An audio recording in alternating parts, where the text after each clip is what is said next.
Ladies and gentlemen, we know that Bangladesh and all over the world right now they are facing the skills manpower.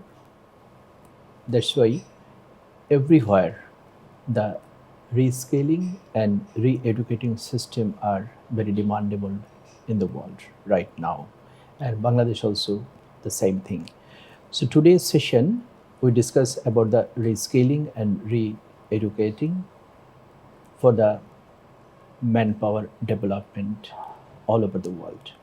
Today, our guest, Honorable State Minister of Education, Maldives, Mr. Abdulla Rasheed Ahmed.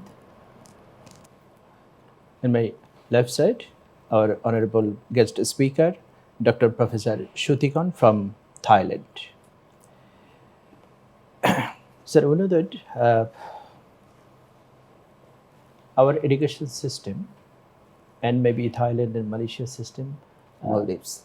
Maldives Yeah. system is nearby similar, but the main thing in Bangladesh, those who are studying the university level or higher secondary level, their education system are not preparing the people for the industry workforce. So that's why our today's session mainly reskilling and re-educating workforce for the future.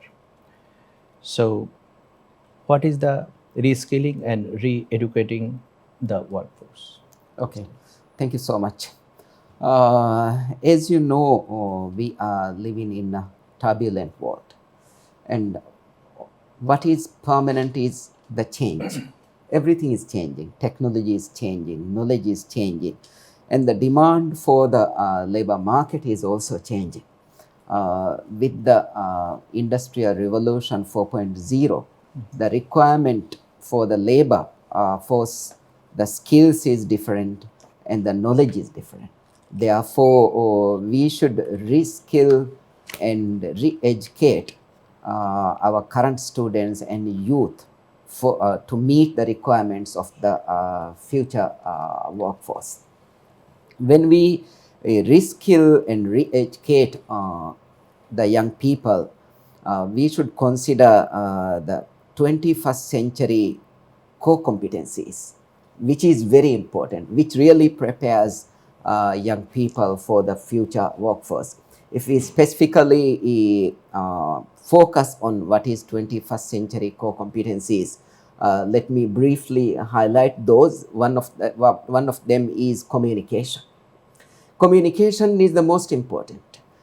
Communication among the staff in the employees, communication between customers and employees, communication with public and the companies.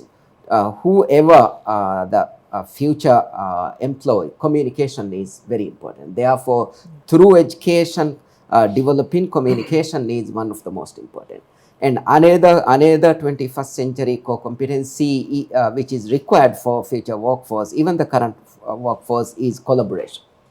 We are living in a globalized world, and we should understand how to work together.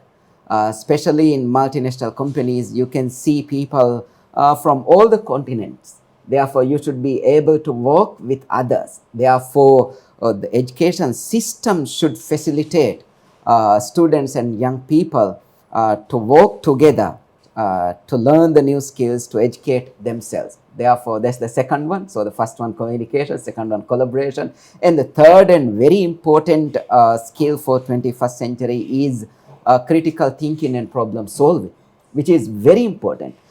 Information overload is a problem.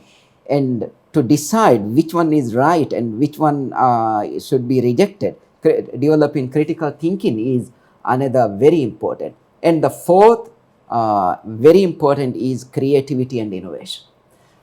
For the future workforce, creativity and innovation, I should say, will get the top. Companies need really the most creative and most innovative people for their companies, because to be successful in the business, that is creativity and innovation. If you look at the history, we know that the late 90s and early 20s Nokia phone was the best. Everybody wants to own a Nokia phone. Now, where is Nokia phone? What happens to them? No. Because they cannot be as innovative, as creative. The customers won't.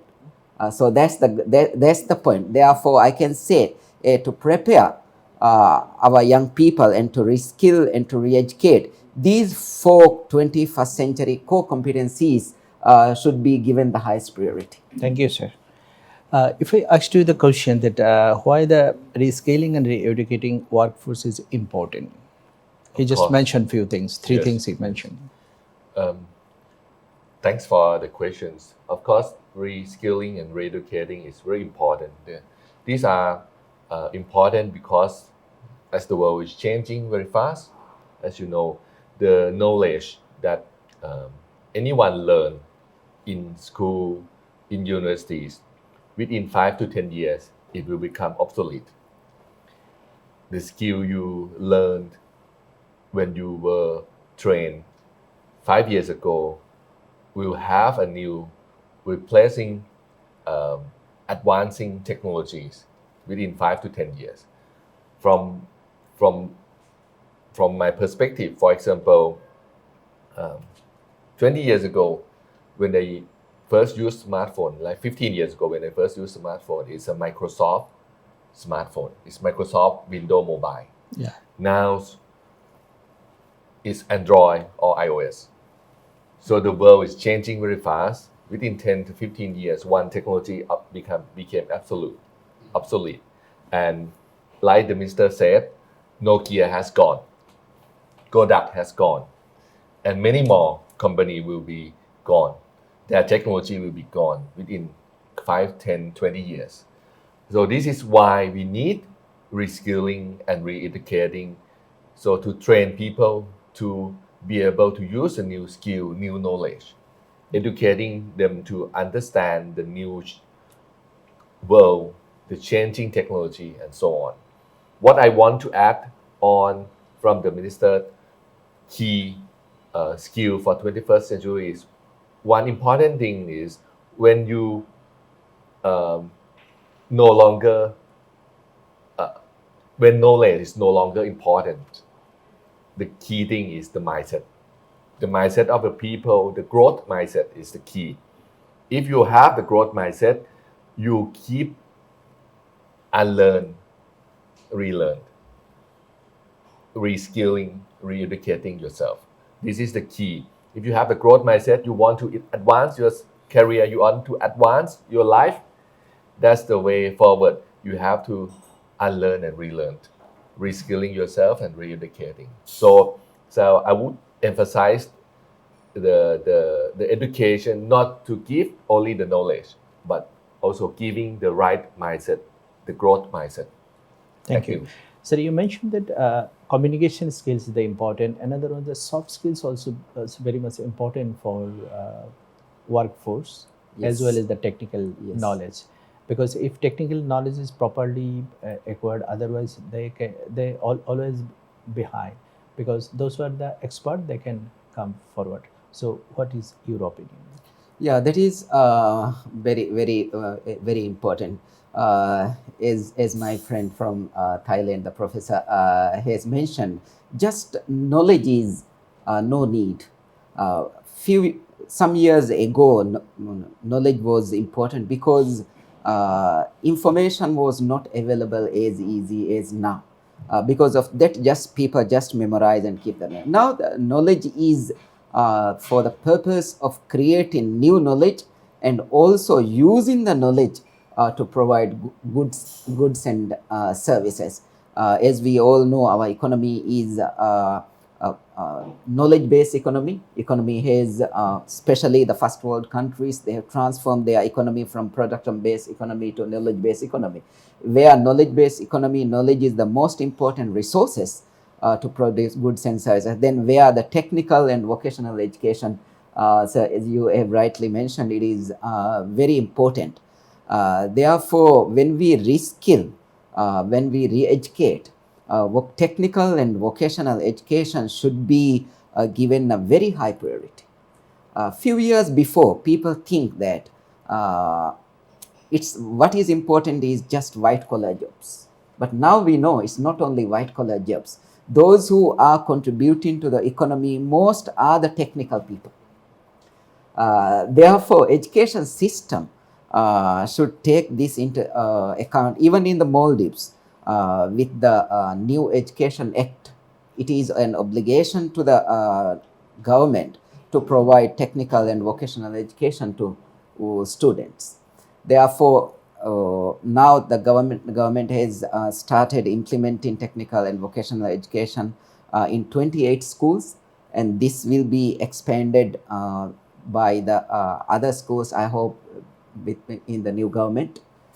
So I can say it is very, very important to provide technical and vocational education, really to prepare young people and students for future workforce. Okay, how can you prepare the future workforce in Thailand?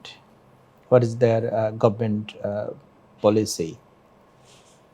Thanks for the question. I want to revisit the statement I gave, and the minister has already emphasized that is the mindset and the knowledge. Knowledge is what you learn today will become obsolete. The information technology will allow you to have access to any knowledge within seconds.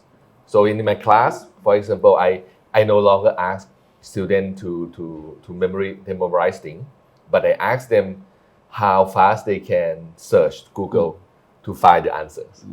Because they no longer need to memorize things. They need to create a method, the mechanism for them to put the right keywords in and search the right answer within seconds. So this is how I call mindset. It's the mindset that you want to know the answer, you want to know the result. So this is growth mindset I mentioned. And back to the question you asked, I think reskilling and reeducating is not only the government, but it also the private sectors. The key is the private sector. We need a lot of input from the private sector to help reskilling, re-educating, because many skill and many educations are irrelevant. In many countries, we create faculties, we create departments that some of them are not relevant to actually the job market. So what we need is not only the government or the education system, but also the private sector, the real sector, the economics, the real sector in the economy to give input on what they want from education, from skilling, from reskilling, re-educating. So in Thailand, for example, we have a scheme to provide tax breaks for company to retrain their staff, their workers. For example, the company can get 200% claiming on the expense they spend on training, reskilling, re-educating their workforce. So this is the key. We need the real skill, the real educations that required by the works, by the real jobs works. So this is something that we are trying to do. And recently, we have a scheme called a student loan scheme. And this is happened like 20 years ago. But the student loan fund are changing from giving loan to students in high school, in primary school, and in university to giving loan to workers that need reskilling and reeducating. So the function of the loan, the fund, is shifting from giving to the formal education system to giving to reskilling, re-educating as well. So this is something that we seeing, and we trying to shift the focus from formal education system to more like vocational training, reskilling, and re-educating. Thank you. Honorable Minister, Professor rightly said that. Okay, so but my question is, if our formal education is properly done, so rescaling and re-education is not required. So, what type of change we need to important for our education system? Yeah. Okay, I can say it's a very good question. What we need to do is we have to transform our education system. How we teach the students should be changed. As you know, almost everywhere in the world, still the teacher centered teaching practice we can see from the classrooms. It's the teacher who decides what to learn, how to learn, when to learn, what to do, when to start, when to finish. So this is totally wrong. This really not applicable for 21st century. Therefore, what we need to do is we have to empower the students. We have make students independent. They don't need to depend on the teacher as only the source of knowledge. As professor has mentioned, now students should understand where to get the knowledge and how to retrieve it, how to access it, how to apply it. And another thing, when we transform education system, we have a belief that we are preparing the students as accountants or doctors, pilots and engineers. But now we know in the job market, even the research says that the young people, they change their jobs like 5 to 7 times. Therefore, if we prepare the young people only one job, when they want to change the jobs, they either will be unsuitable, inappropriate. Therefore, providing transferable skill is very important. Whatever the job they are, they would know how to perform in that job. Therefore, the total transformation, total re-engineering is very important. Unfortunately, many teachers still believe that if we leave the students independent, then whatever the teacher wants may not happen in the classroom. They are still afraid. That is where they are controlling. Even if we go at a school in Bangladesh or Maldives in another country, you can see still students are sitting very nicely and waiting for the teachers or lecturers order. But what we need to see is now different students will be different things, because different students have different intelligence, different motive, different, they will be motivated differently. They can learn in different sources. Therefore, really for the preparing students for future workforce, this change should be initiated in the classroom. Then only they will be ready. But there is some limitation because from the government side they have a prescribed format, or there is some curriculum and syllabus. Okay, during the particular period, teachers need to complete the syllabus, so that's why they cannot go other way. Yeah, And yeah, educate that's a and very, exam yeah, and that's a very system also, good right? point. And another problem is, as you mentioned, the exam. We really don't need to test the knowledge, whether it is Cambridge or Edexcel, or whether it is local a board exam from Bangladesh or any other country. Still testing the knowledge, which is outdated. What we need to do is we have to give a project to the students and see whether student is really capable of applying the knowledge from accounting, physics, chemistry, biology, language and mathematics, and see the work, the product of the student. Now we seriously need to think about whether still we will be continuing giving the exam and testing the knowledge of the students. So still now the exam system is going on. Maybe in near future also the continue this one. So rapidly change the job market. Okay, so that's why our you rightly mentioned before that our education system not changed like that faster. Another thing, some of the subject which is not applicable at present world. So in this case, so rapidly changing job market, how can individual future proof their career through reskilling and re-educating? I think as I mentioned, I revisit again, is the each of individual, they have to think about what they want and what their career path and what skill they need for that career path. And this is something that is not only the individual that can do it, but the government, the private sector, the education system, as well as civil society can help each individual in the society in any countries to achieve their need for reskilling and reeducating. So the task is for each individual to find out, to endeavor, but with the support of the government, of the civil society as well as a traditional education, vocational education system, and so on. So this is something I think required a holistic approach, not just one individual or government or education system, but nowadays I think education become traditional educations, formal education become less and less important. Google, for example, they accept um, anyone without degree if they have the right skill.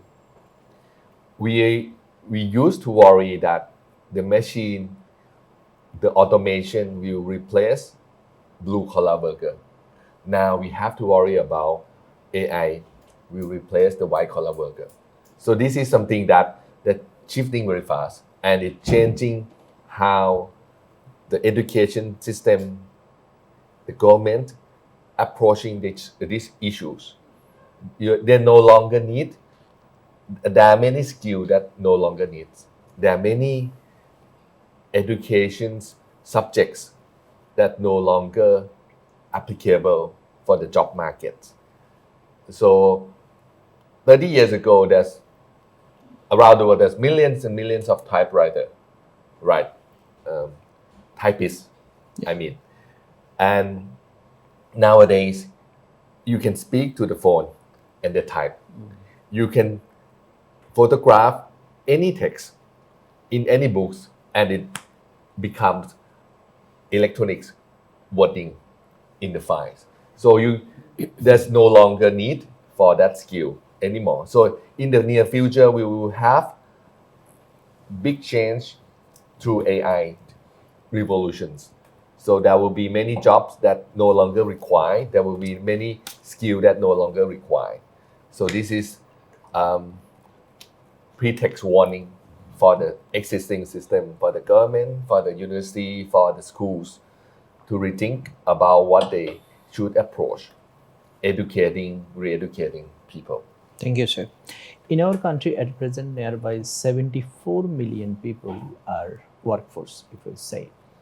But the thing is, their average age is 25 years and more, and 35% women are in the workforce, but international standard is 49%. Okay, so how can we improve our workforce with the soft skills, technical knowledge, as well as the language proficiency or communication skills? What is your advice? At first, as you mentioned, to develop the economy further, the gender balance is also very important because women represent almost 50% of the population. So therefore, any country, the equal participation of men and women are very important. Then another thing, how we can promote and make people aware the importance of education and getting educated, and awareness is very, very important. Everybody should be aware that in 21st century, one should be really qualified to secure a job because job market is very competitive. And another thing is young people should not think what are the jobs available in Bangladesh or Maldives or Thailand. Now job is available everywhere. As the professor has mentioned, international companies, they are not very much interested in the certificate. They are interested in the competency of the people. That is very true because we know that a university degree or the college degree is still mostly based on the academic. But companies, they really need not only the knowledge, they really need the skillful people. Therefore, people should understand that there are opportunities, there are challenges, and what they should do in order to secure a good job from international companies. We know that the very large international companies, there are many Indian origin people like Google, Microsoft, many other companies. So how could they got this opportunity? Because they prepare themselves to qualify these jobs. So that proves that job is there for everyone if they are really qualified. Therefore, a good awareness, I can say good awareness, promotion, motivating young people to educate themselves is very important. And the question you asked from the professor, he has given very good information. Let me add one more point. In future, to prepare the job, what should they do? As I mentioned before, now we don't know what job our children will be in future. Those jobs are not really created yet. We can see new jobs. We never thought this is a job is now created, and we don't know what technology they will be using, and we don't know yet which problems they will face. Therefore, let's imagine how can we prepare our young children and young people for future jobs which haven't exist yet. Therefore, what we need to do is prepare them with the transferable skills, with creativity, innovation, critical thinking, and make them ready to access the knowledge where the knowledge is there, as Professor has mentioned. Previously, those who work in the forest or in the farm, they should understand the locations to go in, travel in distance. But now we don't know. If we have Google Map, fine. Everything is nearby. Everything possible. So that's how the life Thank is. you, Professor. The last question for you. So, those who are already educated, okay, but jobless, unemployed. So, how can we ready them for the as a workforce, either in our country or your country or present world?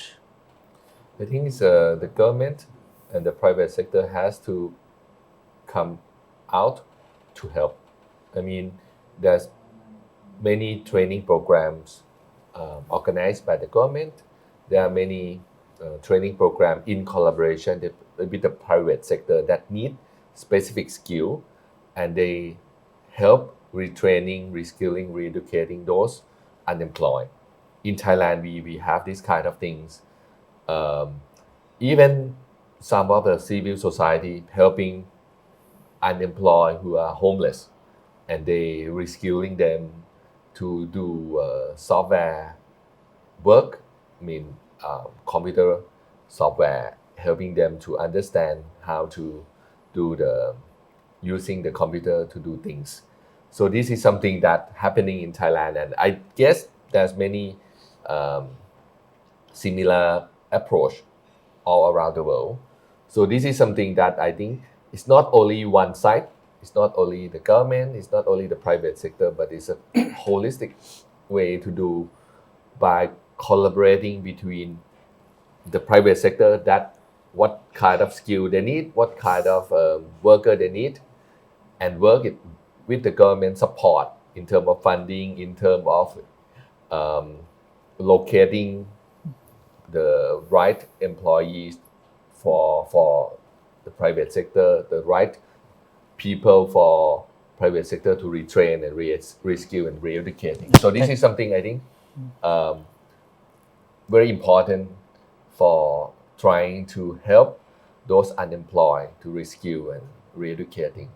Even in Thailand, before we even have a system that provide substantial amount of money for day-to-day life for those unemployed, and then in return they have to do reskilling, retraining, re-educating. Thank you, sir. Thank you.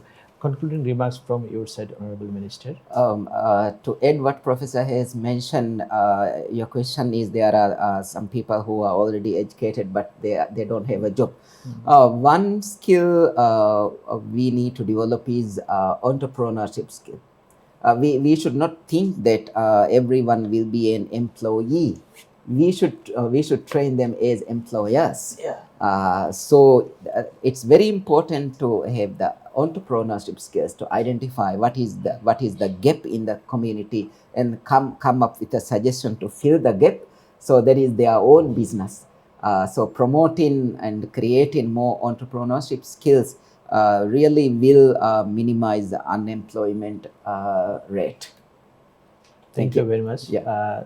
Nicely mentioned that for the rescaling and re-educating at present and for the future workforce development is very important. Thank you very much. Thank Yeah. you. Thank You you. for your joining us. Yeah. Ladies and gentlemen, we discuss about the rescaling and re-educating for the future workforce development in our country and worldwide. If we consider this one, and if we just restructure our education system only for the paper-based exam system, if we avoid this one and if we go for the practical oriented, then it will be better for our future workforce. Hopefully, today's discussion, our government and the stakeholder, those who are the related with the education and developing the workforce for the future country, so they can consider this one. Thank you very much.